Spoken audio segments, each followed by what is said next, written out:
안녕하세요. 사연에 빠지다의 DJ 민영입니다. 오늘 사연자님은 이제 남은 건 밑바닥 인생뿐이다 싶어 모든 걸 다 내려놓으려던 때에 생각지도 못한 일이 벌어졌다는데요. 과연 어떤 사연인지 들어보시겠습니다. 오늘도 두 가지 사연이 준비되어 있으니 끝까지 함께 해주시고요. 그럼 오늘의 사연 바로 시작할게요. 안녕하세요. 저는 내일 모레면 50인 여자입니다. 제 나이 어느새 중년에 접어들고 있네요. 50년 가까이 사는 동안 사는 게 너무 힘들어서 비눗방울처럼 한순간에 사라지고 싶다는 생각도 많이 했습니다.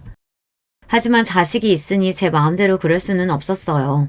못난 부모라도 없는 것보다야 있는 게 자식들에게는 더 나을 것 같아서요. 저와 남편은 만남부터가 악연이었는지도 모르겠습니다. 20대 중반에 저는 한참 직장 생활을 하던 중이었는데 부모님께서 살던 주인집 아줌마가 중매를 서서 남편을 만나게 됐어요. 저야 아직 앞날이 창창한데 중매 같은 것까지 하면서 결혼하고 싶지는 않았습니다. 그런데 당시에 집안 형편이 좋지가 않았어요. 원래도 경제적으로 여유 있는 집안은 아니었었는데 아버지께서 친구 보종을 잘못 써는 바람에 집까지 날리게 됐습니다.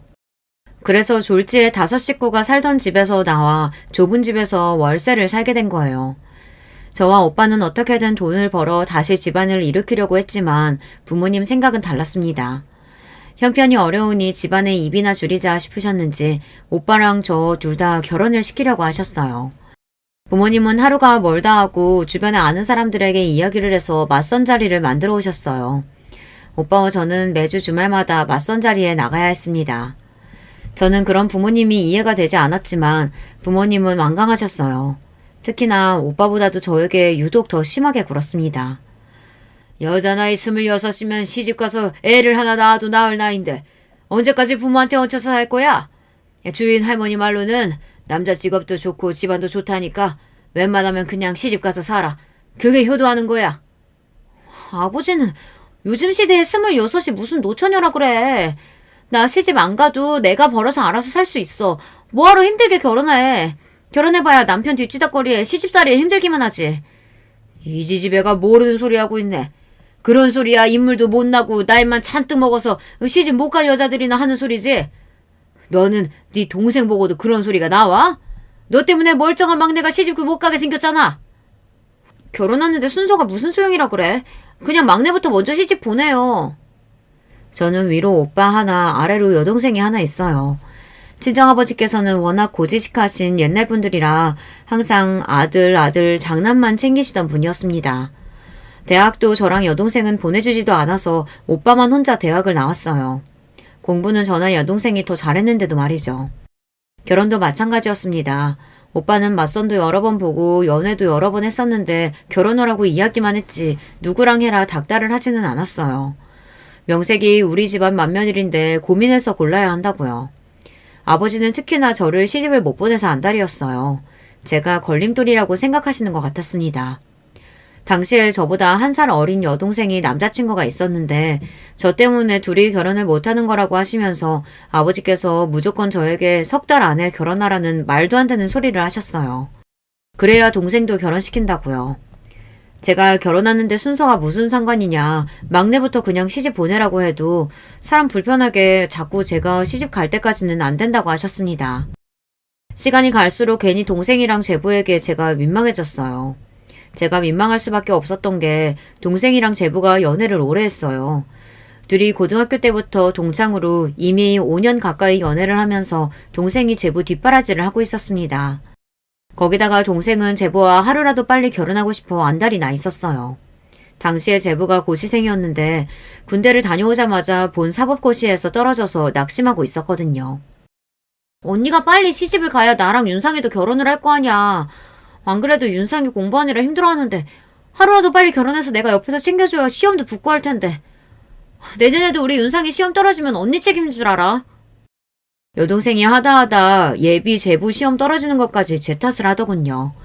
저도 웬만하면 좋게 넘어가려고 했는데 동생이나 예비 제부나 저랑 1살 차이라 다 같이 학교 다니면서 친하게 지내던 사이인데 제가 왜 동생들 앞길을 막는 일을 하고 싶었겠어요. 여동생이 하도 저를 쏘아보면서 말도 안 되는 소리를 하길래 저는 기가 막혀서 그날 여동생이랑 한바탕 했습니다. 야, 윤상이 시험 떨어지는 게 왜 내 잘못이냐? 윤상이가 공부를 안 해서 그런 거지. 그리고 너 바보냐? 아버지 생각 아직도 모르겠어? 윤상이 시험 붙고 나서 너랑 결혼시키려고 괜히 아버지가 내 핑계 대는 거잖아. 그랬습니다. 아버지께서 괜히 엄연히 순서가 있는 거다 하시면서 제가 먼저 시집을 가야 동생도 결혼시켜주겠다고 하기는 했지만 그게 다 아버지 작전이에요. 공부만 하는 고시생이랑 결혼해봐야 동생이 고생할 게 뻔한데 우리 형편에 아버지도 고시생 사위에게 딸을 시집 보내고 싶지는 않은 겁니다. 이왕이면 고시라도 패스하고 나서 결혼을 시키려고 하시는 거죠. 인생이라는 게 어떻게 될지 한치 앞을 모르는 거니까요. 암튼 이러다가 나랑 윤상이랑 결혼 못하게 되면 다 언니 탓인 줄 알아. 에휴, 매일 지지우보고 싸우면서 사귀네 만회하는 것들이 괜히 내 탓을 하고 있어. 어릴 때부터 사귀던 사이다 보니 여동생과 예비 제부는 매일 헤어지고 다시 사귀기를 반복했어요. 제가 보기엔 저러다 결혼은 아예 못할 수도 있겠다 싶을 정도로 자주 싸웠습니다. 거기다가 연애도 오래 했는데 자꾸만 결혼을 미루다 혹여나 중간에 헤어지게 될까봐 여동생은 걱정이 많았어요. 20대의 절반을 한 남자에게 바쳤는데 이대로 헤어지게 되면 다시는 연애도 못하게 될 것 같다고 했습니다. 저는 여동생의 생각이 바보 같다고 생각했지만 저에게는 이미 선택권이라는 게 없었습니다. 하나뿐인 동생이 저렇게까지 말하는데 언니로서 버텨봐야 뭐 하겠어요. 거기다가 예비 제부가 사법시험에 합격하고 난 뒤에 갑자기 동생이랑 헤어지겠다고 해버리면 온 가족이 제 탓을 할 게 뻔한데 저는 그게 너무 무서웠습니다. 거기다가 어쩌면 저도 이번이 결혼할 수 있는 마지막 기회인지도 모르는데 진지하게 생각해봐야겠다 싶었어요. 그전에도 남자가 아예 없었던 건 아니었는데 남자를 만날 때마다 저의 조건들이 발목을 잡기는 했습니다. 몇 번 만나다 우리 집 사정 이야기를 하면 100이면 100 남자들이 서서히 멀어졌어요.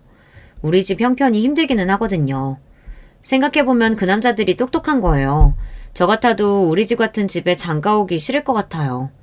아버지께서 가진 것도 없으면서 여기저기 오지랖을 부리다 집이 쫄딱 망해서 집 같지도 않은 집에서 5식구가 살았어요. 거기다가 돌아가시기 전까지는 할머니 할아버지까지 모시고 살았습니다. 제가 어릴 때부터 지켜본 아버지 식구들은 아버지가 장남이라고 다들 아버지에게 얹혀 살려고 했습니다. 정작 할머니 할아버지도 장남이라고 아버지에게 해준 것도 없는데 와중에 아버지는 본인이 장남이라고 이모 수술비에 사촌 오빠들 대학 등록금까지 내주느라 빚도 어마어마했습니다. 만나던 남자들이랑 좀 가까워졌다고 느꼈을 때 그런 이야기를 하면 다들 표정이 썩 좋지 않더라고요. 그럴만하죠. 제가 뭐 볼 게 있다고 그런 사정까지 감수하면서 결혼 생각을 하겠어요. 그러니 이번에 만나는 남자가 어쩌면 결혼할 수 있는 마지막 남자일지도 모른다고 생각할 만했죠.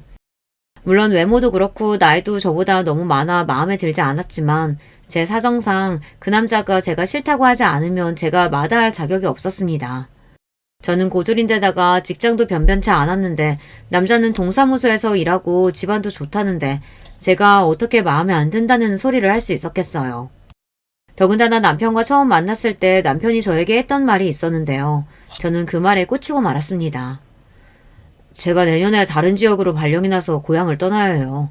그래서 결혼식을 하게 되면 좀 서두르고 싶은데 어때요? 저는 항상 지긋지긋하니 동네를 떠나고 싶었습니다. 평생 시골 동네에서 살면서 서로 수저가 몇 개 있는지까지 빤히 아는 이런 코딱지만한 동네를 벗어나고 싶었어요.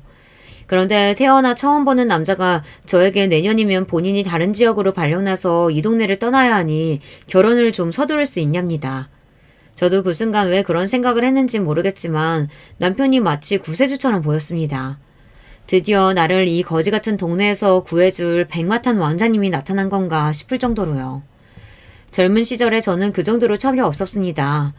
평생 그렇게 고생을 하고도 결혼이 뭔지도 제대로 모르고 무작정 도시로 나갈 생각만 하며 좋아했어요. 저는 결국은 남편과 결혼하기로 결심했습니다. 그런데 한 가지 걸리는 게 있었습니다.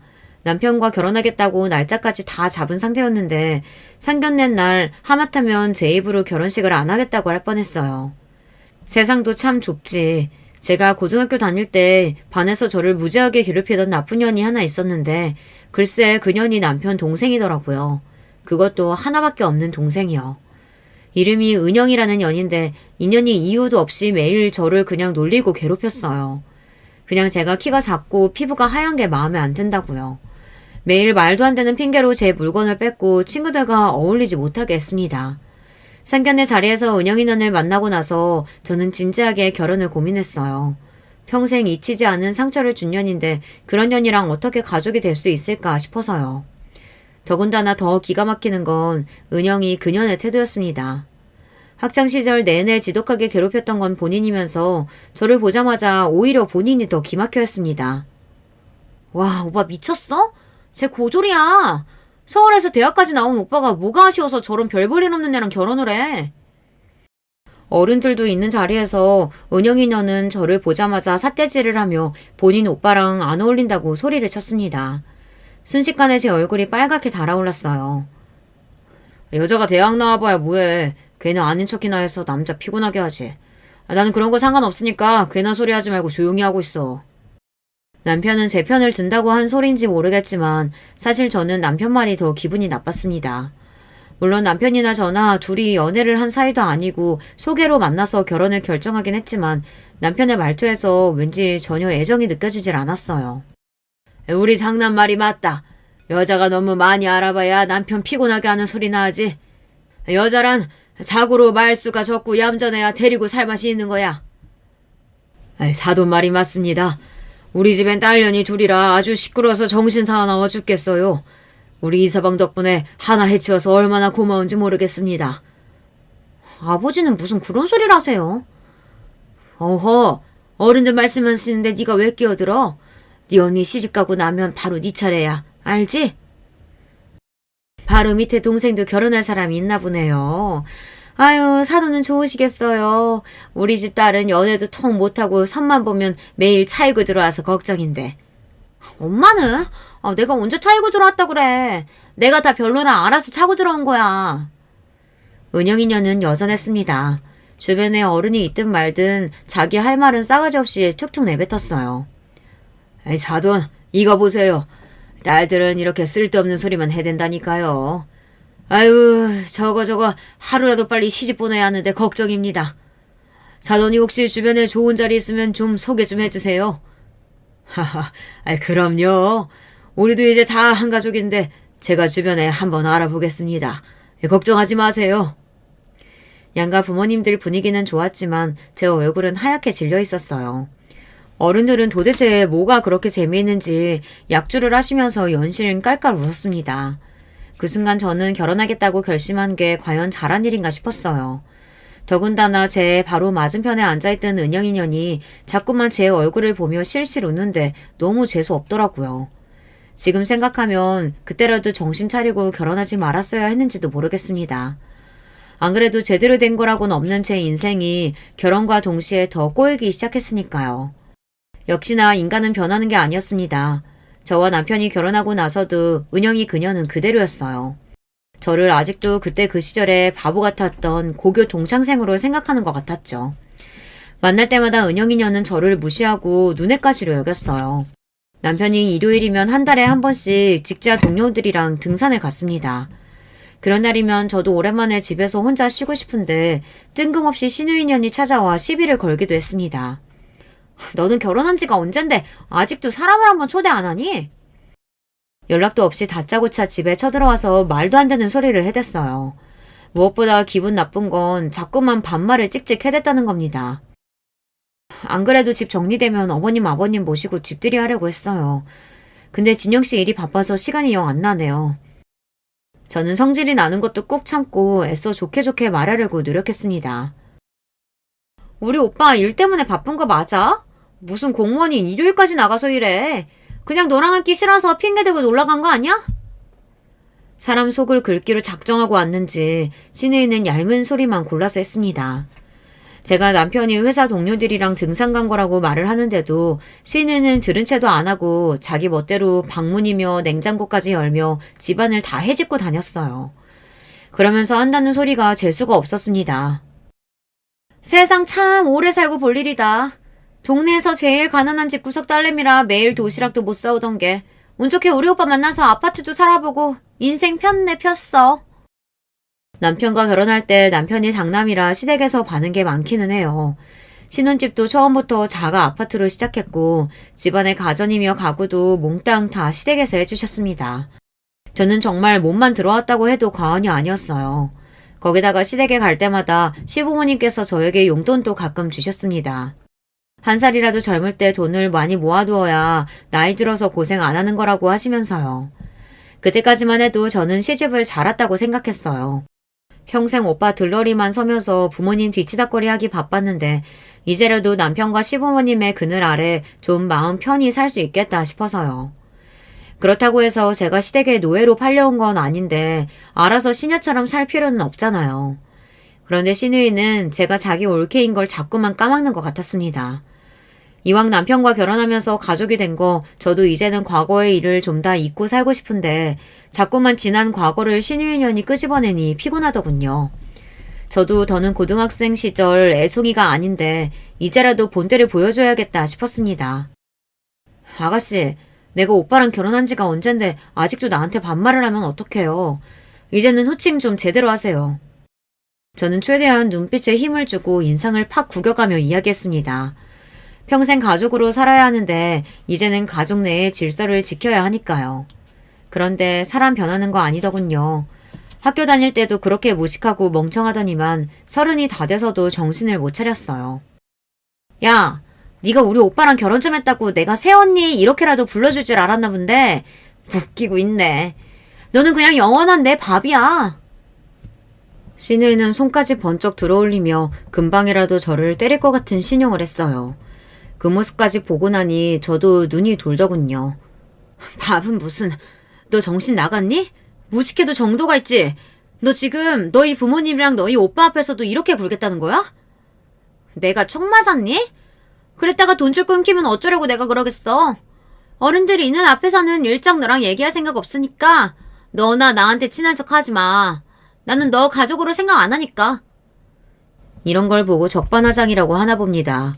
학교 다닐 때 비겁하게 사람 괴롭히고 놀린 건 본인이면서 오히려 자기 잘났다고 큰 소리를 치더군요. 저도 바보가 아닙니다. 정신 나간 시누이년이 더 선을 넘기 전에 손을 봐줘야겠다 싶었어요.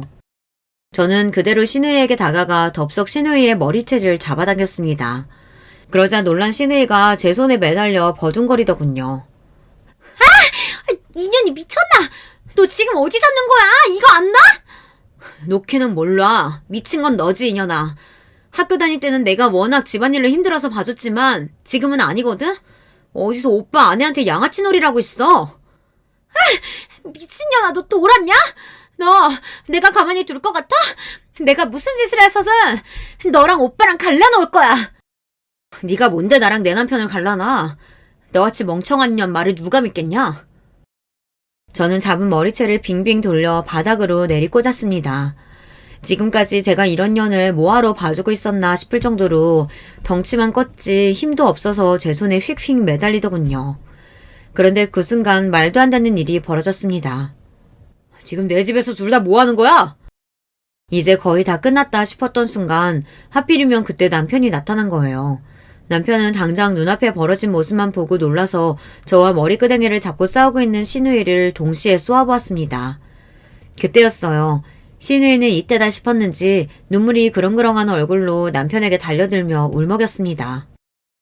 오빠, 새언니가 글쎄 나더러 옛날에 있었던 일 오빠한테 이야기하면 가만히 안 둔다고 갑자기 내 머리채 잡고서 흔들었어.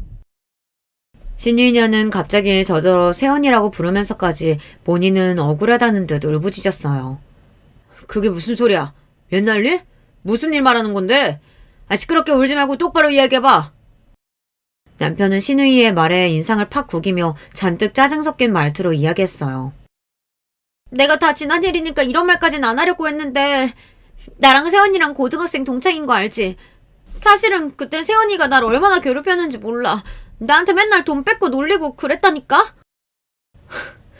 저는 기가 막혀서 순간 입이 절로 벌어졌습니다. 시누이년이 이 정도로 연기를 잘하는 줄 몰랐었는데 이제는 하다하다 거짓말까지 하더라고요. 저는 시누이의 모함에 너무 억울해서 말까지 버벅거렸습니다. 너 이은영 지금 무슨 소리 하는 거야? 내가 널 언제 괴롭혀? 괴롭혀도 네가 날 괴롭혔지. 너야말로 왜 그래? 그래서 내가 오빠한테는 절대 말 안 하겠다고 약속했잖아. 어렸을 때 해가지고 뭐 그렇게 찔려서 사람 집까지 불러서 이런 짓을 하니? 신우이는 제가 일부러 남편이 없을 때 본인을 집에 불러내 고등학생 때 일을 남편에게 이야기하면 가만히 안 두겠다고 했어요. 신우이는 제가 일부러 남편이 없을 때 본인을 집으로 불러내 고등학교 때 일을 남편에게 이야기하면 가만히 안 두겠다고 했어요. 그러고는 제가 다짜고짜 본인을 때렸다고 이야기했습니다. 저는 신우이의 만행에 어안이 벙벙한 상태였는데 그 와중에 더 황당한 건 남편이었습니다. 말도 안 되는 소리 하고 있어. 내가 이은영 네가 뻔히 어떻게 학교 생활했는지 다 아는데 네가 괴롭힘을 당했다고? 그게 말이 되냐? 그때까지만 해도 남편이 저를 믿어주는 줄 알았습니다. 그래서 다행이다 싶었어요. 그런데 저에게 다가온 남편이 차갑다 못해 냉정한 눈빛으로 저를 쏘아보더군요. 그러면서 하는 말이 기가 막혔습니다. 고분고분 말 잘 들어서 데려다 놨더니만 무식하게 뭐하는 짓이야? 난 여자가 구질구질한 건 참아도 무식하고 천박하게 구는 건 절대 못 참으니까 조심해.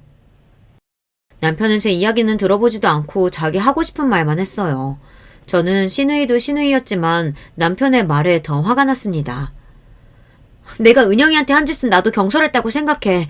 하지만 아무리 그래도 그렇지 당신 지금 나한테 구질구질하다고 그러는 거야? 당신 집구석 구질구질한 거 세상이 다 아는데 그럼 나만 모르는 줄 알았어? 아이, 등산 갔다 와서 피곤해 죽겠는데 귀찮게 하고 있어. 나는 씻어야겠으니까 그만하고 목욕물이나 받아. 은영이 너는 괜히 쓸데없는 짓 하고 돌아다니지 말고 당분간 우리 집에 오지 마. 어쩌다가 일이 이런 식으로 흘러가는지 모르겠습니다. 남편은 저와 신우이가 싸우는 꼴을 보고도 다 귀찮은 듯 방으로 들어가 버렸어요. 저는 뭐 저런 사람이 다 있나 싶었습니다. 남편이라면 어쩌다 이런 상황까지 벌어지게 된 건지 자세히 묻기라도 해야 하는 거 아닌가요? 학교 다닐 때 둘 사이에 문제가 있었다고 했는데 신경 쓰고 싶지 않다는 투였어요. 그제서야 확실해지더군요. 제가 예상했던 대로 남편은 애정과 상관없이 저와 결혼한 거였어요. 그냥 나이가 찼고 결혼할 여자가 필요했고 고분고분하고 말 잘 들을 것 같은 여자가 필요했던 겁니다. 그랬으니 저와 신우이의 관계도 전혀 관심이 없었던 거죠. 더군다나 지금까지 안 그런 척 하더니만 알게 모르게 저희 친정을 무시하고 있었던 거예요. 그때였어요. 바닥에 널브러져 있던 신우이가 갑자기 자리에서 벌떡 일어났습니다. 그러더니 저에게 한다는 소리가 기가 막혔어요. 그러면 그렇지. 저 얼음장 같은 인간이 내가 괴롭힌당했다고 해도 눈 하나 깜빡할 리가 없지. 아휴, 너 잘 들어. 우리 오빠 하는 짓 너도 봤지? 앞으로 우리 오빠 같은 인간이랑 사는 게 너한테는 어차피 지옥일 거다. 신우이는 악담을 혼자 질러놓고는 그대로 돌아갔어요. 저는 전생에 도대체 무슨 죄를 지었을까? 무슨 죄를 지었길래 평생 이런 인간들과 만나서 팔자가 자꾸만 뒤틀리는지 모르겠습니다. 그런데 살다 보니 신우이가 한 소리가 무슨 소리인지 알 것 같았어요. 남편은 제가 생각했던 것보다 훨씬 더 문제가 많은 사람이었습니다.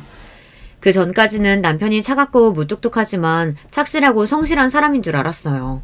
저도 남편이 미치게 좋아서 한 결혼은 아니었지만 그래도 남들처럼 자식 낳고 살다 보면 자연스레 가족이 되는 거겠지 싶었거든요. 남편이 다른 건 몰라도 옆에서 봤을 때 직장 생활도 잘하고 직장 사람들하고도 잘 지낸 줄 알고 있었어요. 그런데 살다 보니 사람이 겉으로 보이는 모습이 전부가 아니더군요. 남편은 굉장히 이중적인 사람이었습니다. 제가 둘째를 낳은 지 얼마 되지 않았을 때예요. 그날도 어김없이 집에서 아이들이랑 지지고 볶고 있었는데 낮에 남편 회사 사람들이 집으로 찾아왔어요. 감사팀에서 나왔다는데 남편 컴퓨터와 은행 사용 내역을 확인해야 한다고 하더라고요. 저는 놀라서 곧바로 남편에게 전화를 걸었습니다. 그러자 남편이 언성을 높이며 오히려 저에게 화를 내더군요. 모르는 사람들한테 문을 열어주면 어떡해? 내가 지금 당장 집으로 갈 테니까 컴퓨터 확인 못하게 하고 그 인간을 잡고 있어. 남자들만 5명이 넘게 왔는데 내가 이 사람들을 어떻게 말려. 벌써 당신 컴퓨터 코드 뽑고 난리 났어. 이 사람들 도대체 누구야? 남편이 평소에도 화가 나면 저나 애들 앞에서 버럭버럭 하긴 했지만 그날은 더 화가 나서 언성을 마구 높였어요. 저는 남편의 격앙된 목소리에 이게 보통 일이 아니기는 하는구나 싶었습니다. 저는 순간 겁이 덜컥 났습니다. 그런데 보통 일이 아니기는 아니었어요. 그 일로 남편은 직장을 잃었습니다. 동사무소에서만 일하다가 작년에 구청으로 옮기면서 어깨가 으쓱해져서 다니더니만 결국은 대형 사고를 쳐서 잘렸어요. 알고 보니 이 인간이 동무원이랍시고 일하면서 이래저래 뇌물을 받았나 보더라고요. 남편이 근무하는 부서가 재건축 관련해서 시청에서도 중요한 부서였는데 같이 일하는 직원들이랑 작당하고 건설사 영업하는 사람들한테 돈이랑 접대를 받았나 보더라고요. 그게 걸려서 집에 감사실 직원들까지 온 겁니다. 그 일로 남편은 시청에서 잘리고 졸지에 백수가 됐습니다. 아무리 돈이 좋아도 그렇지 겁도 없이 어떻게 그런 짓을 해? 생각해 놓은 건 있는 거야? 앞으로 우리 어떡해? 애 키운다고 저도 회사를 그만둔 상태인데 남편까지 시청을 잘렸으니 앞으로 우리 네 식구 어떻게 먹고 살아야 하는 건가 앞이 까마득했습니다. 그런데 남편은 본인이 잘못해서 벌어진 일인데도 뻔뻔하기까지 했어요. 내가 주변에 아는 사람이 얼마나 많은데 먹고 살 걱정을 해. 걱정하지 마. 지금이라도 당장 자기네 회사 들어오라고 도와달라는 사람들 많아. 남편은 철통밥이라는 공무원까지 잘려놓고 뭐가 그렇게 잘났는지 본인이 다 알아서 하겠다고 큰 소리를 쳤어요. 그때까지만 해도 저는 남편이 정말 다 알아서 할 거라고 기대했습니다. 그런데 아니더군요. 남편은 말만 번지르르하게 할 뿐 실속이라고는 없었어요. 물론 남편이 아무것도 안 하고 손을 놓고 있었던 건 아니에요. 시청에서 같이 잘린 동료들과 사업을 하겠다고 시부모님께 손을 벌려 도움을 받아 몇 달 바쁘게 다니더니만 결국은 그 동료들하고도 사이가 틀어져서 괜히 돈만 날리고 사업은 시작도 못했어요. 도대체 뭘 하고 다니는지 뭐가 허가가 나네 안 나네 함께 동업하기로 한 동료들이랑 매일 싸우는 것 같더라고요. 그뿐만이 아닙니다. 장사의 장자도 모르면서 시부모님을 설득해 고깃집을 하겠다고 또 몇 달을 정신없이 다녔어요. 그동안 저는 모아둔 돈도 생활비로 다 써버려서 혼자 끙끙 앓고 있었습니다. 언제부턴가 남편이 생활비를 아예 주지를 않았거든요. 저는 버티다 더는 안 될 것 같아 남편에게 생활비가 없다고 애 기저귀 살 돈도 없다고 말했습니다. 그러자 남편 표정이 확 변하더군요. 인상을 구기면서 저를 노려봤어요. 내가 놀아? 한다고 하는데 사정이 안 좋은 걸 어떡하라 그래. 나도 돈이라고는 담배 살 돈밖에 없으니까 그 정도는 당신이 알아서 좀 해. 집에서 아무것도 안 하고 놀고 있으면서 어디서 기저귀 타령이야. 혼자 애 둘을 하루 종일 붙어서 보는데 남편은 저에게 집에서 놀고 먹는 사람 취급을 했어요. 매일 밖에 나가서 본인 볼일 본다고 집에는 일절 신경도 안 쓰면서 돈까지 안 주니 저로서는 답이 없었습니다. 그때 저를 도와준 사람이 바로 여동생이에요. 여동생은 제가 결혼하고 얼마 뒤 바로 당시 만나던 남자친구와 결혼을 했어요. 제부는 결혼한 해에 사법고시를 통과해 현재 검사로 있습니다. 결혼할 때에는 주변에서 다들 저에게 시집 잘 간 거라고 했는데 막상 살아보니 저보다 동생이 시집을 가도 훨씬 더 잘 간 거더라고요. 동생을 보면서 느낀 게 결혼은 무조건 연애에서 하는 게 맞는구나 싶어요. 둘이 함께 연애하면서 좋은 일 나쁜 일 같이 겪다 보니 결혼해서 살면서도 웬만한 힘든 일에 흔들리지 않고 서로 의지하면서 잘 살더라고요. 최근에 제부가 지방법원에 발령이 나서 동생이 혼자 있어요. 그러다 보니 저랑 자주 만납니다. 동생도 애가 둘이고 저도 아이들이 있다 보니 애들 데리고 동생이 우리 집에 자주 왔습니다. 그러다 보니 자연스레 제가 어떤 꼴로 사는지 동생이 다 알게 됐어요. 남편이 저를 어떻게 대하는지 동생은 웬만해선 다 알고 있었죠. 형부는 아무리 힘들어도 그렇지 생활비를 안 주면 도대체 애랑 어떻게 살라는 거야? 우리 아빠는 집에는 안 들어와도 생활비는 꼬박꼬박 붙이는데. 그러게 말이다. 이 인간은 집에도 안 들어오는 주제에 돈도 안 주니 도대체 나더러 어떻게 살라는 건지 모르겠다. 당시에 애들이 둘이나 있다 보니 돈 들어갈 때가 많았습니다. 정말 숨만 쉬어도 나가는 돈이 어마어마했어요. 그런 와중에 남편에게 이야기를 해도 들은 척을 안 하니 저로서는 어떻게 살아야 하나 답이 없었습니다.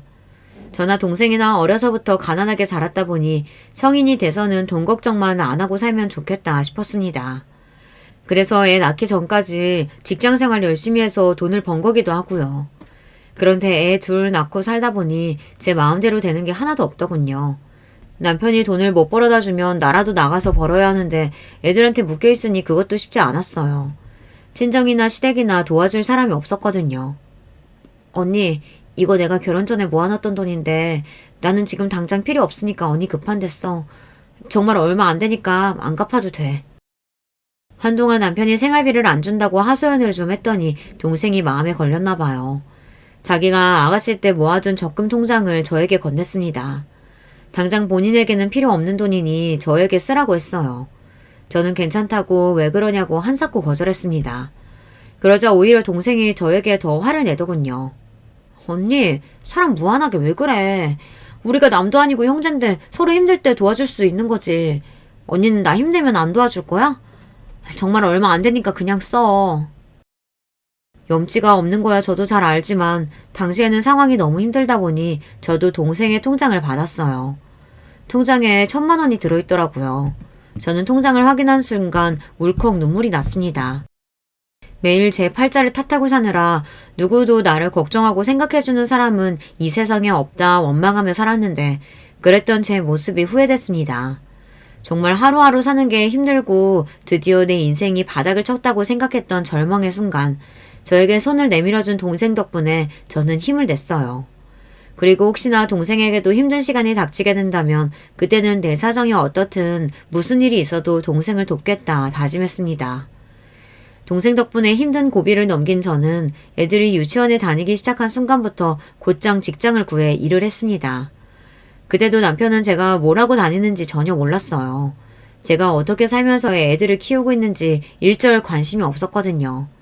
남편은 본인이 들어오고 싶을 때만 집에 들어왔어요. 저도 남편에게 일절 신경 쓰지 않았습니다. 마음 같아서는 지금이라도 당장 남편과 헤어지고 싶은 생각이 굴뚝 같았지만 그래도 내가 세상에서 제일 사랑하는 아이들 아버지이니 참고 기다려보자 싶었습니다. 그러다 보면 남편도 언젠가는 철이 들어 저에게 미안해 하는 날이 오겠지 싶어서요. 그런데 사람이 그렇게 쉽게 변하는 게 아니더군요. 남편은 애들이 커가면 커갈수록 좋은 아버지가 될 생각은 안 하고 오히려 더 망나니가 됐어요. 남편은 시부모님이랑 같이 고깃집을 차리기는 했어요. 그런데 매일 시부모님께 가게를 맡겨놓고 본인은 사장 행세를 하고 다니며 사람들이랑 어울려 매일 술만 먹고 다니는 것 같더라고요. 하루는 그런 적이 있어요. 그날도 남편은 어김없이 친구들이랑 술을 먹고 떡이 돼서 들어왔습니다. 저는 어느 때처럼 남편이 비틀거리든 넘어지든 신경도 쓰지 않았습니다. 그런데 그날따라 남편이 기분이 안 좋은지 혼자 신발도 못 벗고 비틀거리다 넘어지더니 괜히 저에게 시비를 걸더군요. 너는 남편이 들어왔는데 아는 척도 안 하냐? 에이, 어디서 저런 미련 곰탱이 같은 게 마누라라고. 남편은 인상을 구기며 짜증을 내면서 신고 있던 신발을 저에게 던졌습니다. 저는 기가 막혀서 곧바로 남편을 쏘아봤어요. 술을 먹었으면 곱게 들어와서 씻고 잘 누르시지. 어디서 신발을 던지고 그래. 정신 차려. 몇 년 동안 마치 사람을 없는 사람을 취급하더니만 술에 진탕 취해 들어와서 한다는 짓이 아내에게 신고 있던 신발을 던지는 거였습니다. 정말이지 사람 같지 않아 상종도 하고 싶지 않았어요. 이 예편아가 어디서 감히 남편한테 큰 소리를 내? 너 내 손에 죽어볼래? 남편은 갑자기 자리에서 벌떡 일어나더니 금방이라도 저에게 달려들 것처럼 우락부락한 얼굴로 다가왔어요. 저는 순간 겁이 확 나서 도망치듯 아이들 방으로 들어와 문을 잠갔습니다. 지금까지 남편이 수도 없이 많이 술에 취해 들어왔지만 그날만큼은 달랐어요.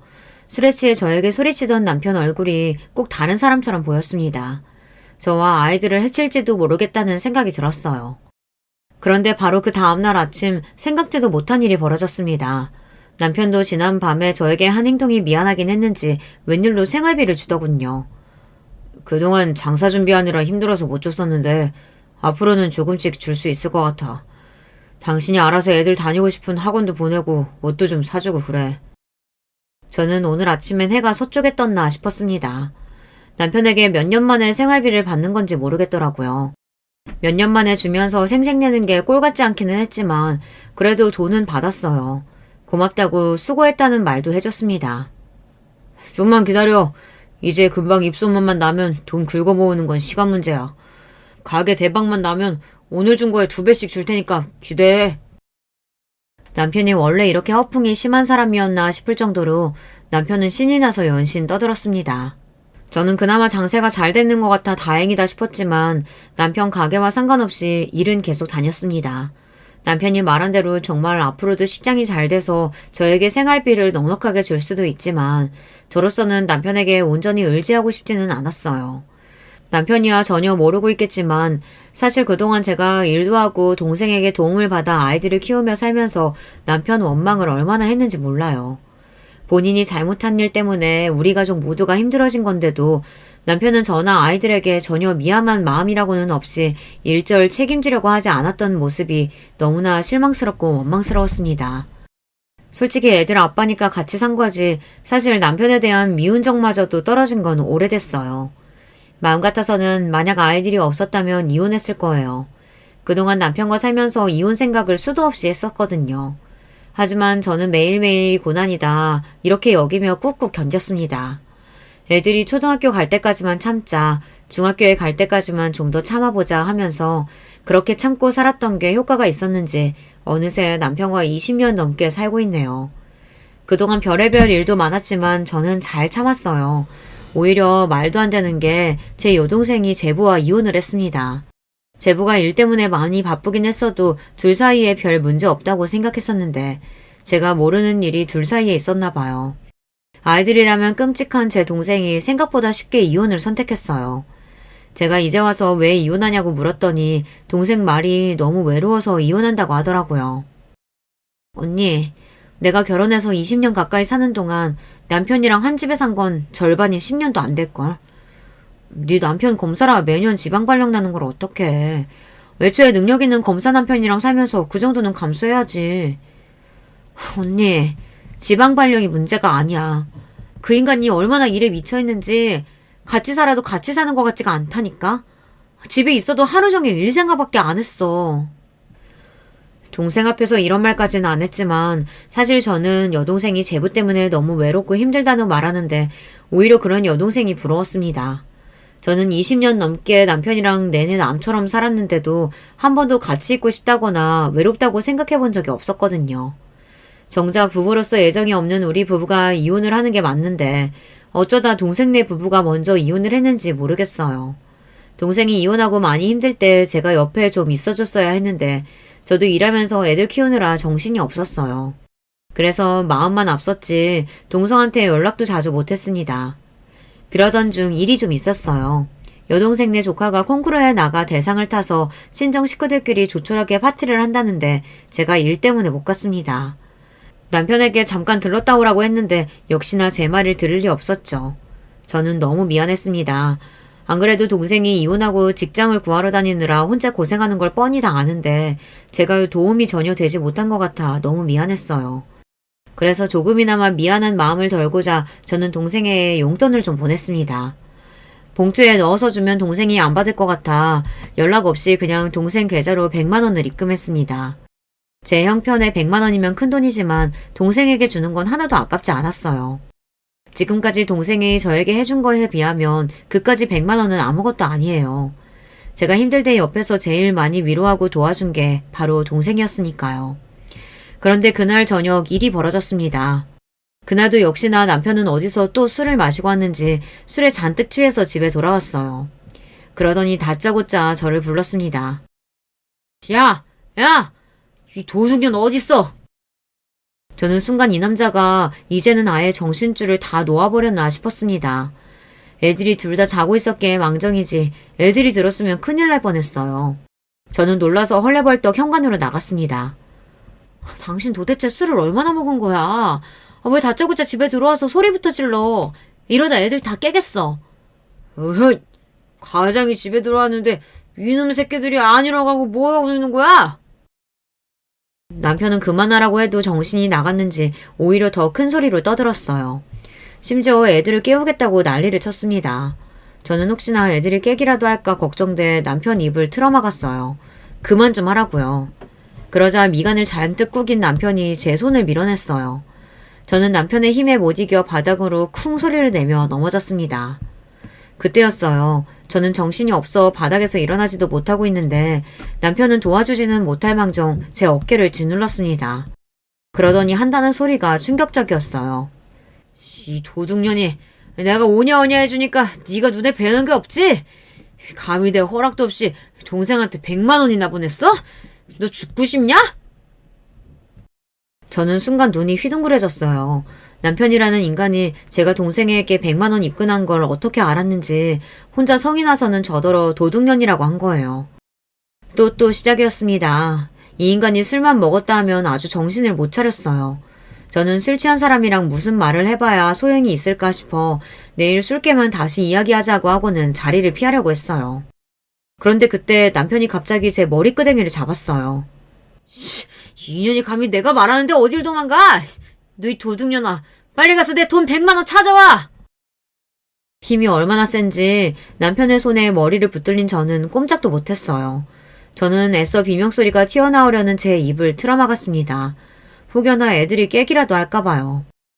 그만 좀 해요, 여보. 도대체 술만 먹으면 왜 이러는 거야? 정신 좀 차려! 저는 남편이 무서웠습니다. 예전에 이 정도는 아니었는데 이제는 술만 먹었다 하면 자꾸만 깽판을 치니 제가 감당할 수가 없었어요. 저는 애써 남편을 달래서 방까지 끌고 가 재웠습니다. 그날 밤 혼자 얼마나 울었는지 몰라요. 지금까지 남편과 살면서 남편에게 사랑받지 못하고 금전적으로 지원받지 못했던 건 그래도 견딜만 했습니다. 어쩌면 그건 남편의 의지만으로 할 수 없는 일이었을지도 모르니까요.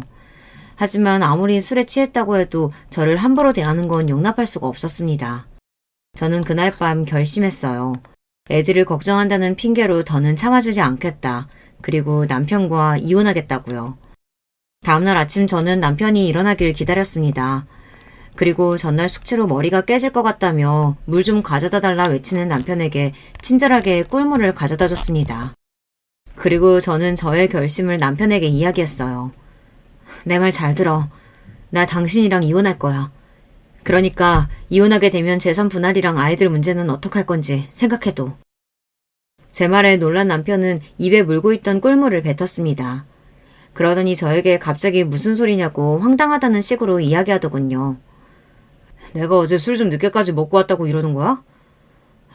우리가 신혼도 아니고 그깟일 가지고 이혼은 무슨 이혼이야. 그깟일 아니야. 당신 어제 나 밀치고 머리끄댕이까지 잡았어. 내가 아무리 이야기해도 기억 안 나는 척 하겠지만 진짜야. 난 당신한테 이런 취급 받으면서 절대 못 살아. 남편은 제 말에도 심각성을 전혀 느끼지 못했습니다.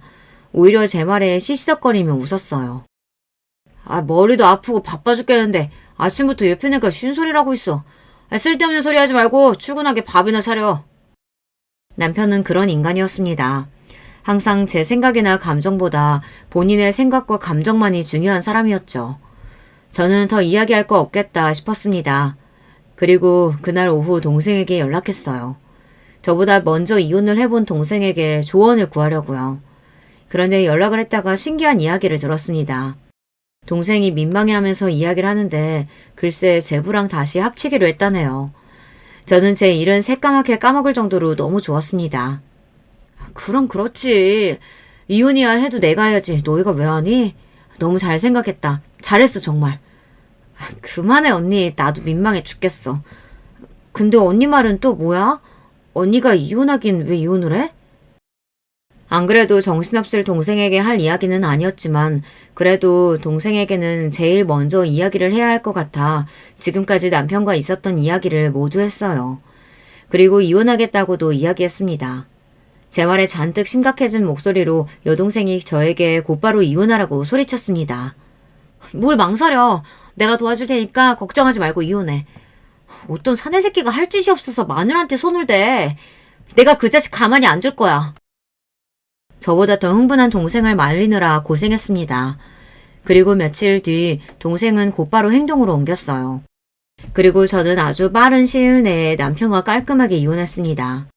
동생과 재결합한 제부가 아니었다면 저는 이혼에 성공하지 못했을 거예요. 이게 다 동생과 제부 덕분입니다.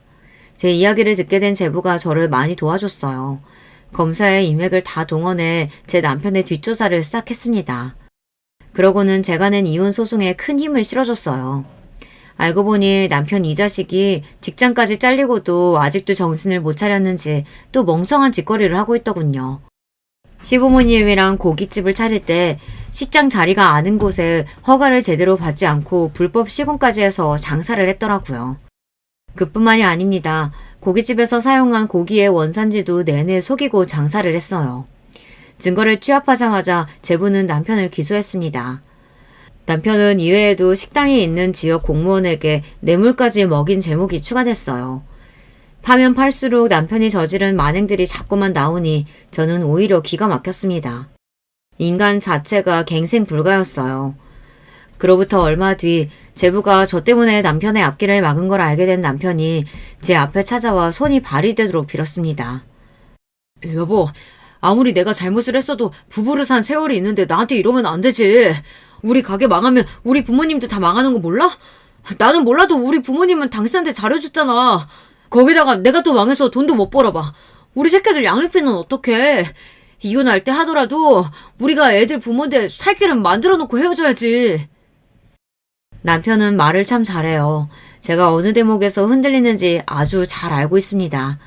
애들 이야기를 하니 저도 모르게 살짝 흔들렸어요. 피차 시간도 없고 바쁜데 쓸데없는 소리 하지 말고 그냥 내 조건대로 이혼해줘.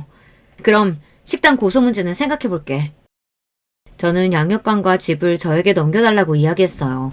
제가 지금까지 남편에게 받은 스트레스와 피해를 생각하면 집 정도는 무조건 받아야 한다고요. 남편은 집 이야기에 또 한 번 버럭하려고 하다가 간신히 참더군요.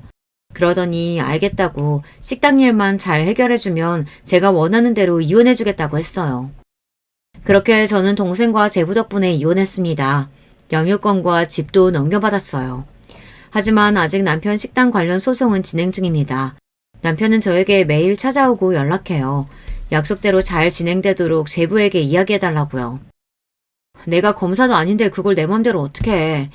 당신 대한민국 검사를 도대체 어떻게 생각하는 거야? 제 말에 남편은 난리를 쳤지만 저는 그대로 연락을 끊어버렸습니다. 그리고 남편과 살던 집도 팔고 여동생네 근처로 이사를 했어요. 물론 남편 식당 소송이 앞으로 어떻게 될지 모르겠어요. 저도 시부모님을 생각하면 마음이 쓰이지만 남편이 잘못한 일이니 당연히 죗값을 치러야 한다고 생각해요. 저와 아이들은 이혼 후에도 여전히 잘 지내고 있습니다.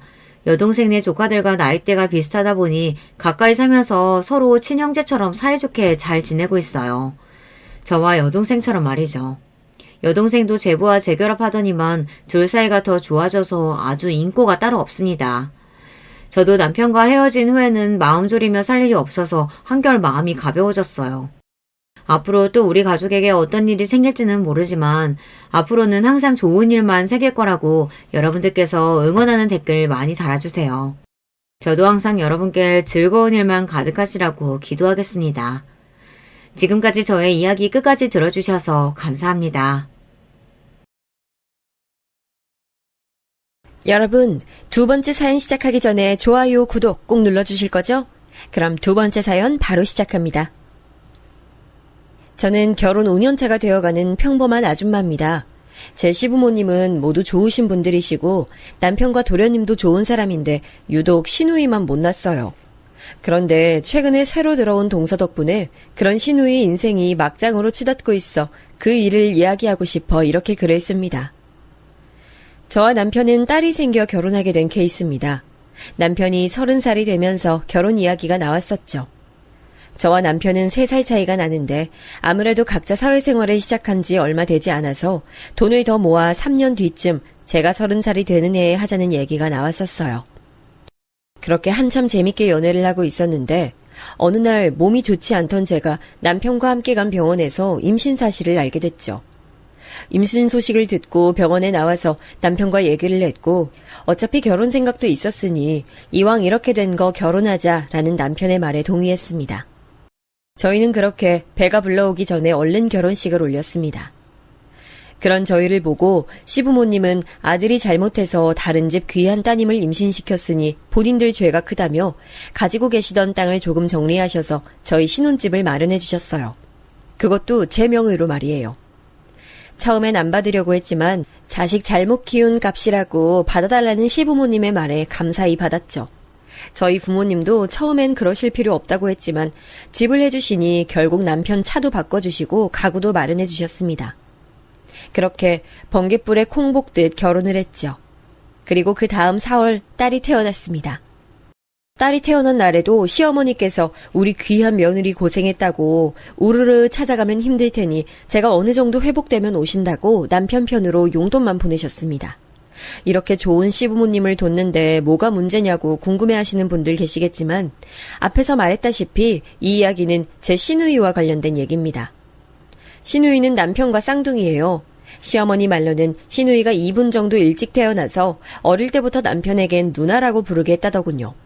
게다가 저희 시댁이 여자가 귀한 집안이라 그런지 돌아가신 시할아버지와 시할머니께서 시누를 5살 때까지 등에 업고 다녀서 5살 때까지 발에 흙 묻힐 일이 없을 정도였다고 하더군요.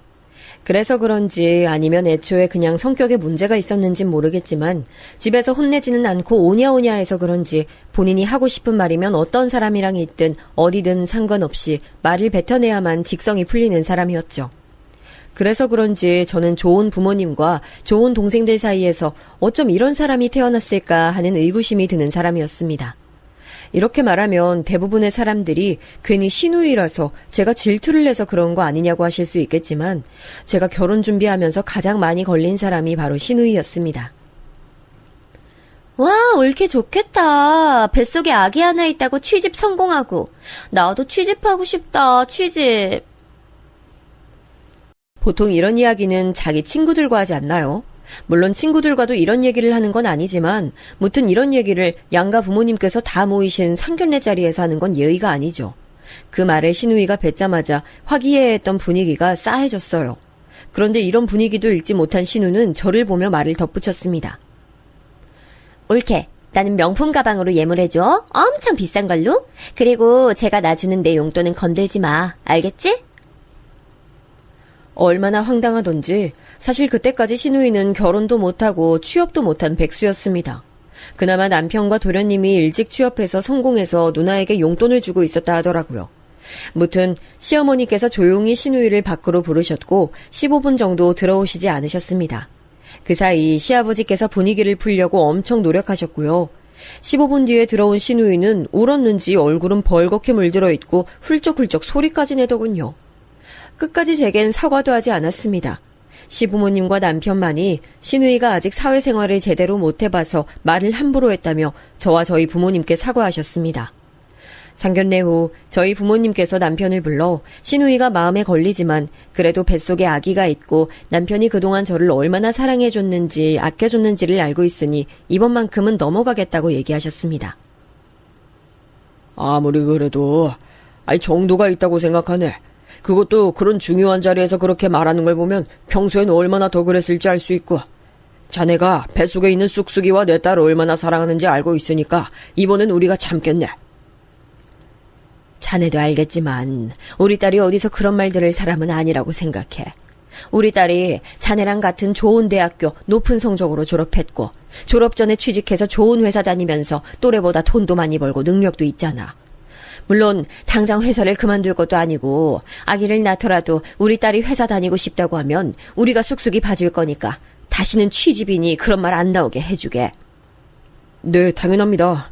누가 봐도 제 누나가 잘못했습니다. 워낙 집에서 귀하게 자라서 그런지 할 말 못할 말 구분을 못하더라고요. 말씀대로 다시는 이 사람 어디 가서 그런 소리 안 듣게 제가 잘 단속하겠습니다. 정말 죄송합니다. 너무 서운해 말게. 아무래도 우리가 좀 더 딸을 품에 안고 살고 싶었는데 급하게 결혼시키게 되면서 마음도 심란한데 그런 얘기까지 들으니 더 심란해져서 그래. 자네도 아기 태어나면 우리 마음 이해할 수 있을 걸세. 아닙니다, 아버님. 이해합니다. 저도 뱃속에 있는 쑥쑥이가 그런 말 들었다면 당연히 서운하고 화가 났을 겁니다. 나중에 남편에게 듣기론 시누이는 그날 집에 가서 시부모님께 더 혼이 났다고 하더군요.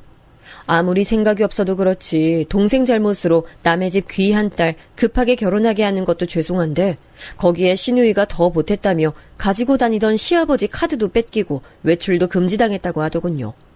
뭐 그때까지는 제가 시누이랑 살 것도 아니니까 상관없다고 생각했죠.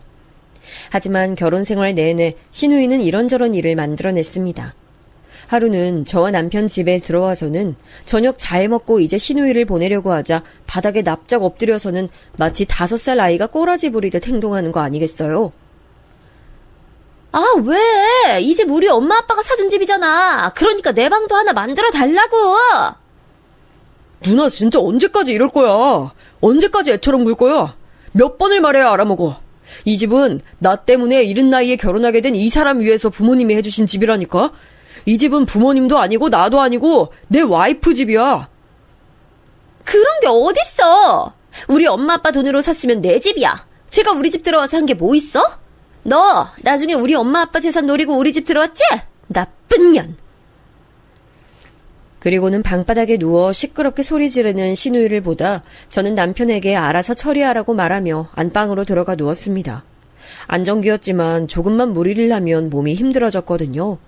침대에 누워 끙끙 앓고 있는데 시간이 조금 흘러 도착한 도련님의 손에 신우이는 질질 끌려갔고 저희 집은 평화를 되찾았습니다. 자기야 미안해. 밥만 먹고 간다고 해서 불렀는데 저럴 줄은 몰랐어. 모든 소란이 끝나고 안방으로 들어온 남편은 누워있던 저를 안아주며 말했습니다. 그러다 땀 범벅인 저를 발견하고 서둘러 응급실로 데려갔고요. 스트레스 때문에 아기도 저도 위험할 뻔했다고 말씀하시며 의사선생님은 입원해야 한다고 말씀하셨고 저는 서둘러 입원했습니다. 이 사건 후에 남편은 신우이를 저희 신혼집에 출입금지시켰습니다. 시부모님도 그 다음날 바로 병원으로 찾아오셨고 신우이를 잘못 키웠다며 저에게 사과하셨습니다. 신우이를 데려와서 저에게 사과시키고 싶지만 혹시나 그게 저에게 더 무리가 될까 무서워 데리고 오시지 않으셨다고 하시면서요. 나중에 남편에게 전해 듣기론 시부모님이 돌아가시면 자기한테도 이 집에 대한 지분이 있을 줄 알았는데 집 명의가 저라는 말에 방이라도 한 칸 차지하면 자신한테 유리할까봐 그런 행동을 했다고 해요. 그렇게 일주일 입원해 있던 저는 상태가 호전되어 답답한 병원을 퇴원할 수 있었고 의사선생님은 남편에게 신신당부했습니다. 절대 스트레스 받으시면 안 됩니다. 다행히 지금은 상태가 호전됐지만 언제든 위험해질 수 있어요. 사모님께서는 몸도 약하신 편이셔서 절대 안정 필요합니다. 아셨죠? 의사의 절대 안정이라는 말과 시부모님 남편의 권유로 저는 결국 회사도 그만두고 저와 아기의 안정에 힘쓰기로 했습니다. 저희 엄마도 저 챙겨주신다고 저희 집에 오셔서 밥이며 집안일이며 도와주셨어요. 시간이 지나고 제가 다시 안정을 찾아갈 때쯤 신우이가 다시 집에 들어오려고 했습니다. 처음엔 시어머님께서 반찬을 가져다 달라고 했다며 남편과 밑에서 만나다가 어느 순간부터 남편 없는 시간대에 와서 문을 열어달라고 하더군요. 여러분이라면 어떠실 것 같아요? 문 열어주셨을까요? 저는 열어주지 않았습니다. 오히려 집에 없는 척 조용히 있었죠. 괜히 신우이 보면 스트레스 받아서 다시 병원에 입원하는 것보단 조용히 있는 게 더 편하고 좋으니까요. 그 후에도 여러 번의 위기가 있었습니다. 자기를 만나주지 않는다는 이유로 친구 핸드폰으로 제게 욕문자를 보낸 적도 있고 새벽 중에 모르는 번호로 전화를 내서 받으면 끊고 받으면 끊는 괴롭힘을 시작하더군요. 처음엔 누가 이러는지도 모르니까 점점 무서웠고 스트레스 때문에 결국 다시 병원에 입원했습니다. 남편이 가만히 있던 건 아니었어요. 욕문자 보내는 번호로 전화도 해보고 차단도 했습니다. 새벽에 오는 전화는 모두 남편이 받았지만 다 끊어버려서 누가 이런 짓을 하는지 알 수 없었죠.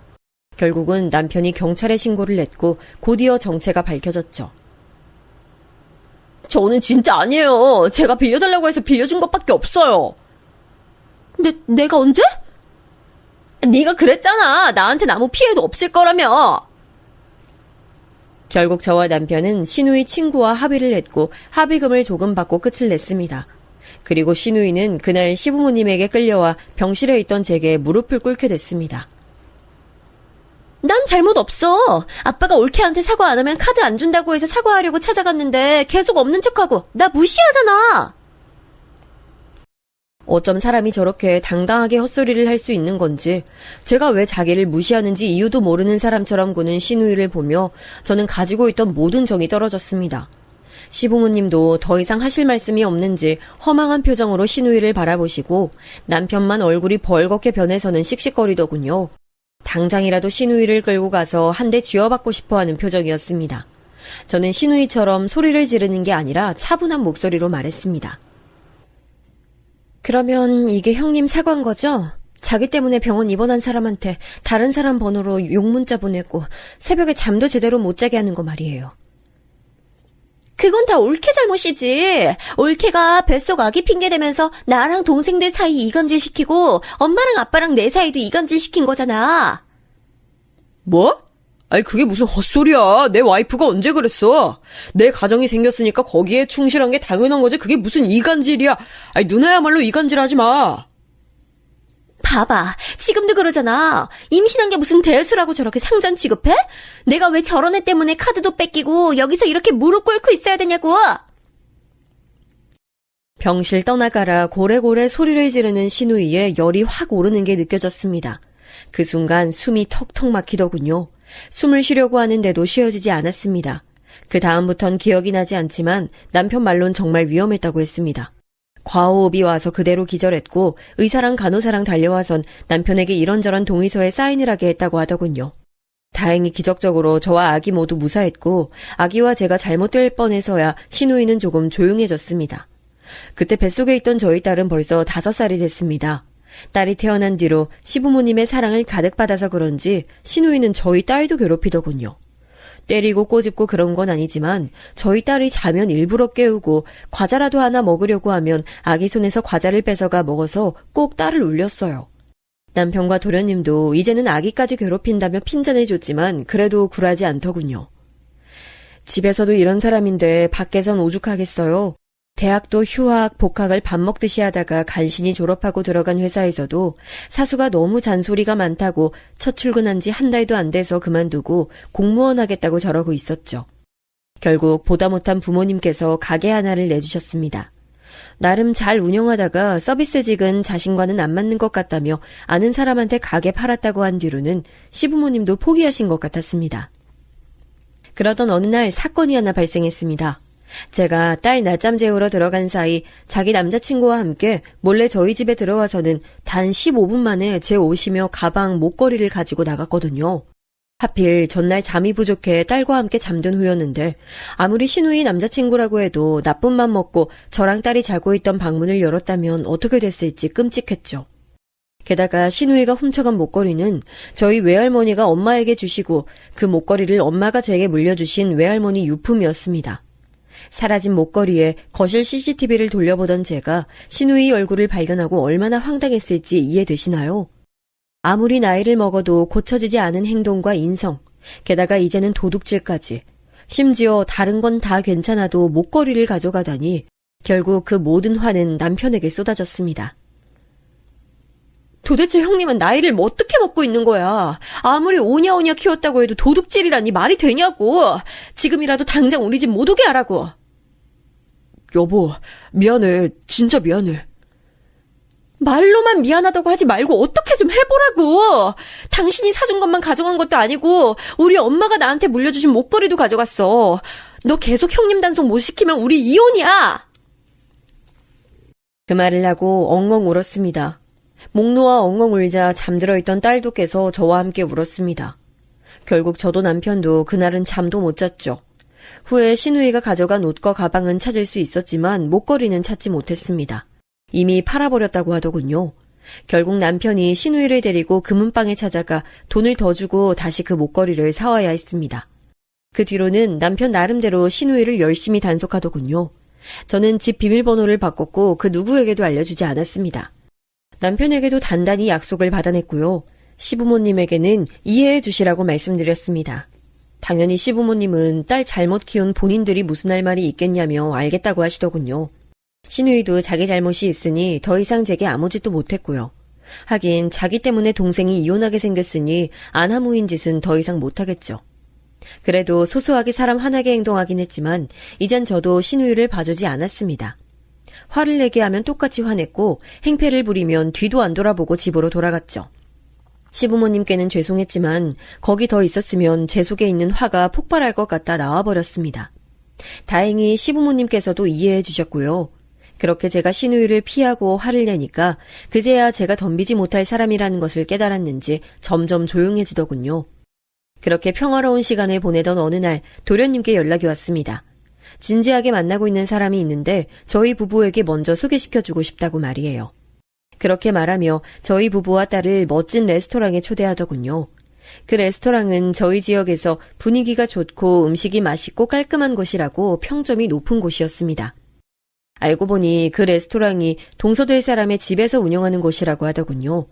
동서는 평범한 회사원인데 동서네 오빠가 그 레스토랑의 요리사고 부모님과 함께 운영한다고 하더군요. 무튼 그곳에 동서가 저희 딸도 보고 싶다고 초대해줘서 딸도 함께 갔습니다. 그곳에서 만난 동서는 정말 누가 봐도 예쁜 사람이었습니다. 하얗고 잡티 하나 없는 얼굴에 눈웃음이 매력 포인트였죠. 오죽하면 저희 딸이 동서 보고 언니가 너무 예쁘다고 할 정도였죠. 동서도 그런 저희 딸에게 고맙다고 딸도 아주 예쁘고 사랑스럽다고 말해줬고요. 바쁘실 텐데 초대 응해주셔서 감사해요. 좀 더 좋은 곳에서 식사 대접하고 싶었는데 저희 친오빠가 남자친구 형 부부 식사 대접 꼭 해주고 싶다고 하셔서 이곳으로 모셨어요. 다음엔 더 근사한 곳에서 같이 저녁 먹어요. 아니에요. 정말 멋지고 분위기 좋은데요. 이렇게 멋진 곳 초대해주셔서 너무 고마워요. 식사하는 중간중간 얘기를 하면 할수록 동서가 아주 좋은 사람이라는 걸 알 수 있었습니다. 심지어 저희 딸까지 알뜰하게 챙겨주는 모습에 저희 부부는 두 사람이 결혼한다고 하면 시부모님이 반대해도 팍팍 밀어줄 거라고 얘기했죠. 정말이에요. 물론 시부모님께서 좋으신 분들이라 그럴 일 없겠지만 만약 시부모님이 반대하시더라도 우리 부부가 팍팍 밀어줄게요. 진짜 도련님이랑 동서랑 너무 잘 어울려요. 정말요? 감사합니다. 그럼 앞으로 형님이라고 불러도 될까요? 형님? 애교 부리듯 목소리 높이는 동서에게 그렇게 하라고 형님 소리 너무 듣기 좋다고 얘기했죠. 그날 분위기는 정말 화기애애 그 자체였습니다. 하지만 후에 도련님께서 왜 저희를 먼저 동서와 만나게 했는지 집에 가는 길에 걸려온 도련님과 남편의 전화에 알 수 있었죠. 형, 집 들어가는 길이야? 오늘 피곤할 텐데 와줘서 너무 고마웠어. 피곤은 무슨, 이런 자리엔 꼭 가야지. 오늘 너도 피곤할 텐데 얼른 들어가 쉬어라. 남편은 운전하느라 차에 내장된 블루투스로 전화를 받았고 저는 잠자는 딸을 챙기느라 그냥 조용히 남편과 도련님 통화 소리를 들었습니다. 영희는 잘 데려다 줬지. 나도 집에 가는 길이야. 그나저나 형, 나 부탁 하나만 해도 될까? 부탁? 무슨 부탁? 왜? 너 돈 필요하냐? 남편이 도련님에게 되물으며 힐끔 사이드미러로 저를 쳐다봤습니다. 저는 남편에게 알아서 하라고 고개를 끄덕였고요. 사실 도련님께서 동서를 보여준다고 할 때부터 두 사람이 결혼 준비하려는 건 알 수 있었습니다. 혹시나 도련님이 돈이 부족해서 빌려달라고 하면 아무 말 없이 달라고 얘기했고요. 사실 저희 부부가 결혼할 때 도련님은 갓 사회초년생이었는데 알뜰살뜰하게 모은 돈 1,000만 원을 저희 결혼하는데 보태라고 줬거든요. 다행히 그 돈은 쓰지 않고 잘 간직하고 있었고 그 돈에 이자를 붙여서 다시 돌려줄 생각도 하고 있었고요. 돈은 무슨, 나도 돈 있어. 그게 누나 때문에. 누나가 형이나 나를 많이 의지하잖아. 형 결혼할 때도 힘들어했는데 나까지 결혼한다고 하면. 뜬금없이 튀어나온 형님을 가리키는 호칭에 사례가 튀어나올 뻔했습니다. 하지만 사실 잘 생각해보면 전혀 뜬금없진 않았습니다. 저와 남편이 결혼할 때도 시누이가 폭탄이었는데 그 모습을 가장 가까이 지켜본 도련님이 걱정하지 않으면 오히려 그게 이상하죠. 남편은 도련님 말에 잠시 아무 말도 않다가 한숨을 푹 내쉬며 말했습니다. 누나가 최근까지 너네 형수한테 잘못하는 거 봤잖냐. 누나는 그냥 우리가 너무 오냐오냐 해서 그런 거야. 이젠 자기도 그러면 안 된다는 걸 깨달아야지. 집에 영희 데려가면 또 한바탕 할 거 생각하니까 눈앞이 깜깜해. 그래도 너무 걱정하지 마. 나 결혼할 때야 처음이었고 너무 갑작스러워서 누나가 마음의 준비가 안 돼서 그런 걸 수 있잖아. 게다가 지금은 그때보다 나이도 더 먹었는데 설마 그렇게까지 하겠어. 그래도 혹시 모르니까 재수 씨랑 누나 만나는 날에 내가 미리 누나한테 얘기해 놓을게. 너무 걱정하지 마. 형만 믿을게. 조심히 들어가. 그래, 너도 조심히 들어가고. 전화가 끊기고 남편도 저도 한숨이 절로 나왔습니다. 남편도 말은 저렇게 했지만 참 답답하겠죠. 나이도 먹을 만큼 먹은 형님이 아직도 동생 부모님 타령을 해대며 제대로 된 일자리도 없이 백수로 살면서 시부모님이 주시는 용돈이나 까먹고 있으니까 말이에요. 공무원 시험 공부는 하고 있는 건지도 모르겠고 공부는커녕 친구들이랑 놀러 다니기 바쁘니까 말이에요. 아무래도 동서한테 사실대로 말하는 게 좋지 않겠어? 말로는 이미 재수 씨한테 했다고 하는데 만나는 거랑 말로 하는 거랑 다르잖아. 그래서 더 걱정스러운가 봐. 그래도 도련님은 끊고 맺음이 확실하니까 형님도 우리 때처럼 그러진 않겠지. 그리고 당신 말대로 사람이라면 발전을 했겠지. 괜히 신우이 생각하니 속에서 화가 올라오는 기분이었습니다. 말도 곱게 나가지 않았지만 남편은 아무 말도 하지 않았고요. 지금도 딸과 제가 잘못될 뻔했던 것과 엄마가 물려주셨던 목걸이 팔아먹은 짓을 생각하면 상종하기 싫어요. 그래도 재수씨 만나기 전엔 경고는 해둬야지. 언제까지 우리가 곁에서 계속 챙겨줄 수는 없는 노릇이니까. 저는 남편 알아서 하라고 고개를 끄덕여주고는 이 일은 잊어버리고 있었습니다. 그리고 나서 후에 남편에게 듣기론 남편은 정말 동서와 시부모님, 시누이가 만나기 전에 경고를 했다고 해요. 나이도 먹을 만큼 먹었으니 설마 저희 부부에게 했던 것처럼 버르장머리 없이 굴진 않겠지 하고요. 누누이 경고하지만 우리 와이프들한테 다시는 그러면 안 돼. 알았어? 알았어. 아주 귀에 딱지가 않겠어. 그만해, 그만. 괜히 재수씨 앞에서 그런 식으로 행동하지 말고 이번에도 우리 부부에게 했던 대로 하면 부모님도 지원 다 끊어버린다고 하셨으니까 절대 그러지 마. 알겠다고. 내가 5살 먹은 애도 아니고. 나도 그때 내가 잘못한 거 아니까 이제 그만해. 시누이가 이렇게 말했다고 해도 저는 믿지 않았어요.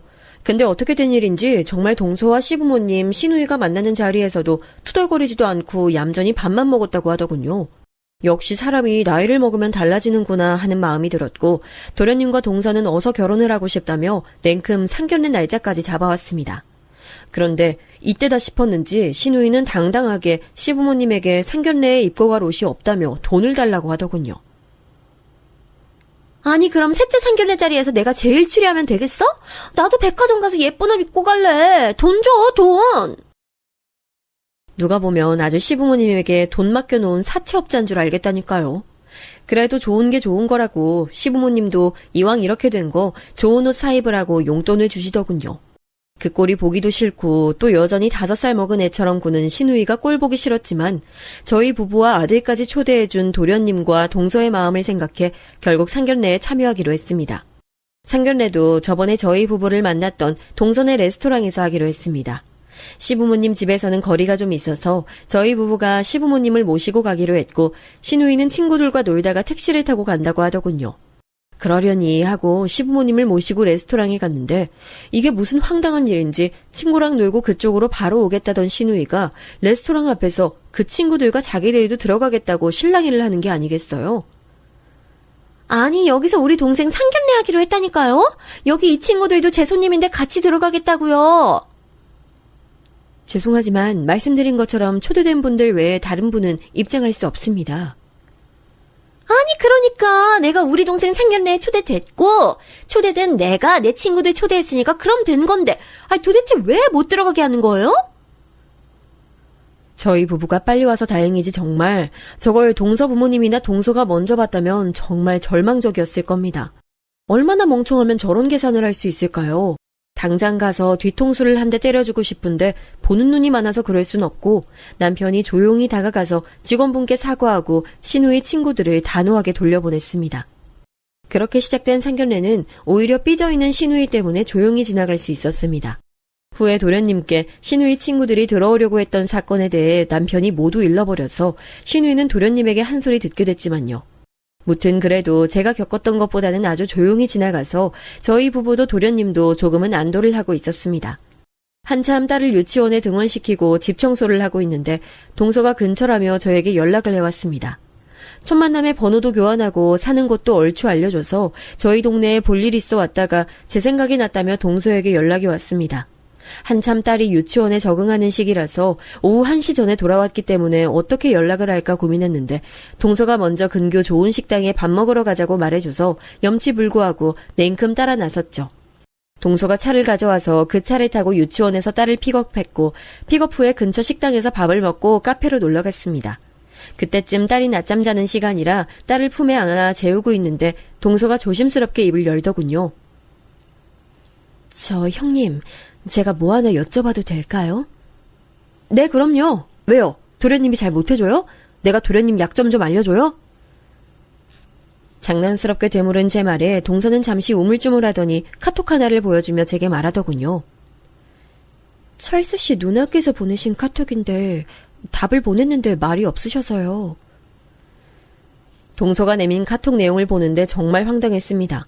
상견례에서 아무 말도 못했다고 생각해서인지 카톡방에서는 아주 뻔뻔하게 자기는 어느 브랜드 목걸이가 좋고 가방은 명품 브랜드인 이 브랜드를 받고 싶다고 적어놨더군요.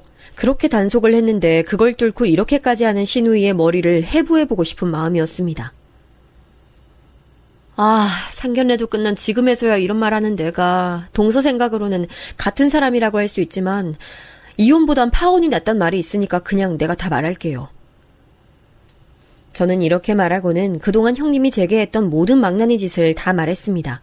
제가 형님과 시부모님, 도련님, 남편 사이를 이간질한다고 생각했던 것도 말했고 저희 딸 과자 뺏어 먹은 일 같은 것도 말했습니다. 차마 도둑질까지 했다는 말은 못해서 그냥 두루뭉실하게 저희 집에 들어와 제 옷도 허락 없이 빌려갔던 적이 있다고 얘기했죠. 그러자 동서는 한참 생각에 잠기다 조용히 입을 열었습니다. 사실 철수 씨가 그동안 집에 있었던 일에 대해서 모두 말해줬어요. 철수 씨가 세세한 일은 모르니까 그냥 크게 이런 일이 있었다라고만 알려줬고요.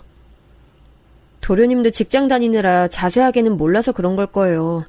이제 와서 이런 얘기해서 미안해요. 하지만 벌써 동서에게까지 이런 식으로 연락할 줄은 몰라서. 아니에요. 쉽지 않은 얘기였을 텐데 이렇게 해주셔서 감사해요, 형님.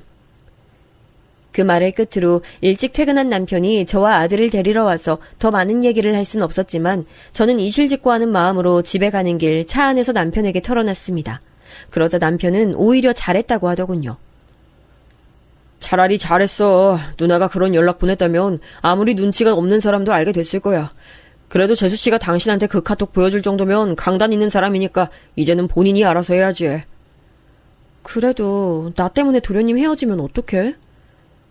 그게 왜 당신 잘못이야. 그런 연락 보낸 누나 잘못이지. 그리고 그거 단속 못한 나랑 철수 잘못이고. 괜찮아. 괜히 주눅 들지 마.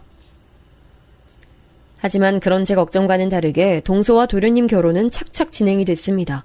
결혼식 당일에는 별다른 일은 없었습니다. 모든 게 순조로웠죠. 웬일로 신우이도 잠잠했고요. 그렇게 도련님과 동서가 신혼여행에서 돌아오기 전까지도 아주 평화로웠습니다. 그 평화로움이 깨진 건 도련님 부부가 신혼여행을 다녀와서 시작됐습니다.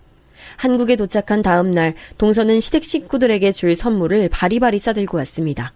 음식부터 선물까지 하나를 안고 등장해서 시댁 분위기가 화기애애했습니다. 게다가 신우이가 요구했던 브랜드 가방도 비싼 돈을 들여서 사왔고 그 덕분에 신우이 기분도 하늘을 찔렀죠. 하지만 일은 그 다음 날부터 시작됐습니다.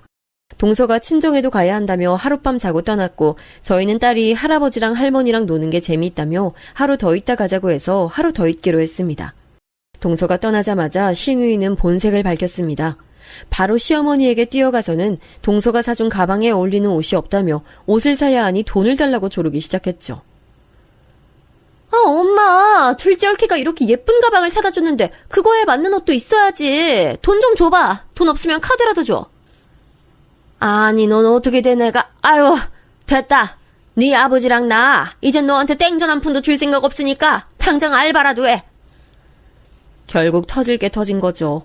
아무리 예뻐하는 딸이어도 저렇게 행동하면 결국은 미워지는 게 사람 마음이잖아요. 게다가 딸이라고는 하나 있는 게 일도 안 해 결혼도 생각이 없어 보이니 시부모님 입장에선 답답할 노릇이죠.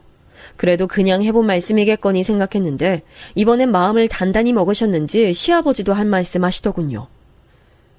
그래. 그동안 우리가 너를 잘못 키운 죄라고 생각하고 네 억지 모두 받아줬지만 이젠 안 그런다. 너도 나이가 있는데 모아둔 돈이 있길 하냐 아니면 비전을 가지고 있길 하냐. 아직도 변변한 직장 하나 없이 동생들은 각자 자기 가정까지 꾸렸는데 너는 대체 뭐하고 있는 거야? 이제 엄마 아빠도 너의 그 유난스러운 투정 받아주는 것도 힘들어.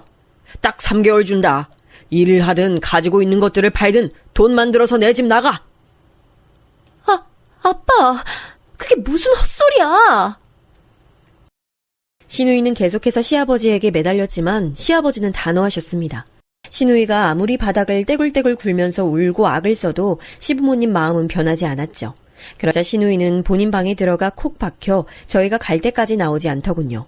저와 남편이야 얼마나 가겠나 싶었지만 생각보다 시부모님은 강하게 나가셨습니다. 매일매일 날짜를 세며 신우이에게 어서 일을 알아보라고 나가라고 하셨다고 해요. 그러자 신우이도 슬슬 이대로는 안 된다는 걸 느꼈는지 동서한테 동서 집에서 하는 레스토랑 알바 자리를 알아봐 달라고 했다고 하더군요. 시부모님 말로는 몇 번 출근하는 것 같더니 어느 순간부터 또 집에 들어와 누워있다고 하시며 저렇게 끈기가 없어 일도 제대로 못하고 그만뒀으니 동서와 사돈 어른들 뵙기에 너무 민망하다는 말만 하셨고요. 그러던 어느 날 신우이에게 전화가 왔습니다. 시부모님께서 날짜가 임박하자 이제 짐 싸라고 말씀하셨다고 해요. 그래서 신우이도 애간장이 탔는지 동서에게 자기 쫓겨나면 받아달라고 말하고 안 된다면 돈 좀 빌려달라고 부탁했나 보더라고요. 그런데 동서는 절대 안 된다고 고래고래 소리를 지르면서 자기를 깔봤다고 짜증을 가득 부리더군요. 재수없는 년. 됐어! 난 처음부터 둘째 그 싸가지 없는 년 너무 싫었어. 자기 좀 가졌다고 난 무시하고 말이야. 우리 이렇게 된 거 그 싸가지 왕따 시키자. 어때? 왕따라니. 세상에 저게 30대 중반 넘는 사람 입에서 나올 말인가요? 저 말 듣자마자 얼마나 황당하고 어이가 없던지 3살 버른 80까지 간다고 그 성격 어디 가겠어요? 게다가 제가 왜 자기 편을 들어줄 거라고 생각했는진 모르겠지만 전 단호하게 거절했어요. 아니요, 전 그런 거 관심 없어요. 그리고 어른이 돼서 쪽팔리지도 않아요. 왕따라니. 시부모님 말씀대로 형님 얼른 정신 차려요. 맨몸으로 쫓겨나서 저희 집에 오거나 돈 빌려달라고 해도 저희 절대 안 빌려줄 거니까요. 뭐? 야, 네가 뭔데 나한테 그딴 식으로 말해? 신우이가 핸드폰 너머로 욕하는 게 들렸지만 그냥 끊었습니다. 그러곤 괜히 동서가 걱정되어 동서에게 퇴근 시간에 맞춰 조심스럽게 전화했죠. 동서, 통화 가능해? 네, 형님. 형님 전화면 무조건 받아야죠. 아니, 그 형님 때문에 괜히 마음 상했을까봐 연락했어. 너무 마음에 받아주지 마. 그냥, 그래. 정신이 아픈 사람이라고 생각해버려. 에이, 겨우 그런 걸로 마음 안 상해요. 그냥 이상한 사람이 있다 생각하고 끊어버리면 되는 거죠. 근데 왜요? 형님한테 안 좋은 소리 하세요? 아니, 그런 건 아닌데. 나 참 유치해서 말이야. 아니, 나이를 그렇게 먹고 동서 왕따 시키자고 그러는 거 있지? 그래서 나는 그런 거 관심 없다고 딱 잘랐어. 동서 혹시 형님이 전화해서 막 욕하거나 안 좋은 소리 해도 그냥 끊어버려. 알았지? 왕따요? 순간 동서 목소리가 굳는 게 느껴졌습니다.